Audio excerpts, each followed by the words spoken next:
পারে ফিড লাগে না, খোল লাগে না, পানি লাগে না, খুদের ভাত লাগে না। সেই ইলশার মাছ 16 বছর হলে আমরা খালি জাটকা দেখতে পাচ্ছি।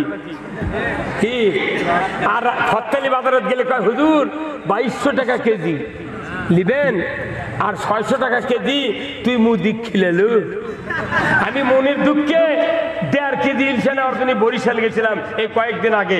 বরিশাল থেকে 3টা মাছ কিনে নিয়েছি 7,500 টাকা দেয়া, খালি শোল ফলক দেখানোর জন্য। বা বড় মাছ তো বগুড়া পাই না, এই 7,500 টাকা দেয়া 3টা মাছ কিনে নিয়েছি। শোভা করবার দা বরিশালে কে সাগরের থেকে আমি দেখলাম, ওখানে সাগরের থেকে হাজার হাজার মন। আমি বললাম ভাই কত কোটি টাকার মাছ আছে ডেলি সাগরের থেকে? ওই বড় ব্যাপারী দেয়। তাই বললো হুজুর আপনার চিনা চিনা লাগতেছে, আপনি কি ফেসবুকে ওয়াচ করেন নাকি? আমি ফেসবুকে করি না, সবাজ করি।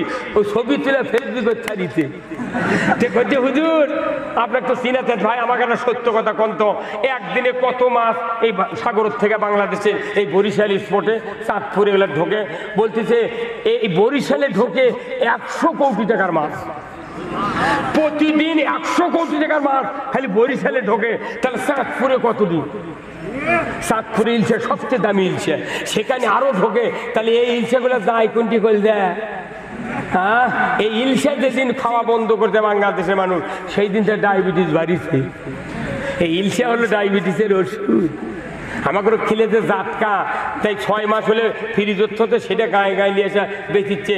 কামানের ওই কাঁটার মধ্যে ওই মাছ বসে গেছে, তুই মুদি খিলেলু তাজা তাজা বড় বড় মাছ 600 টাকা কেজি, আর আমাকে জাটকা খিলেলু 1400 টাকা কেজি।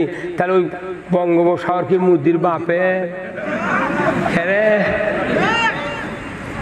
আমাদের এক মৎস্য উপদেষ্টা বলেছেন বাংলাদেশের ঘরে ঘরে ইলশা যখন 350 টাকা করে খাবার পারবি, তখন বহির্বিশ্বে আমরা রপ্তানি করবো, এর আগে নয়। তারপরেও কিছু অসাধু ব্যবসায়ী গোপনে গোপনে ভারতত দিচ্ছে, এটাও ধরা পড়েছে। তার পাশা পিঠে লাল করে দিয়েছে সেনাবাহিনী। এখন পেটনের উপর আর ওষুধ নেই। কথা কন না, আব্বা দুলা ভাইয়ের এত দাম, মানে ইলশা আপনাদেরকে 350 টাকা খিলাবে।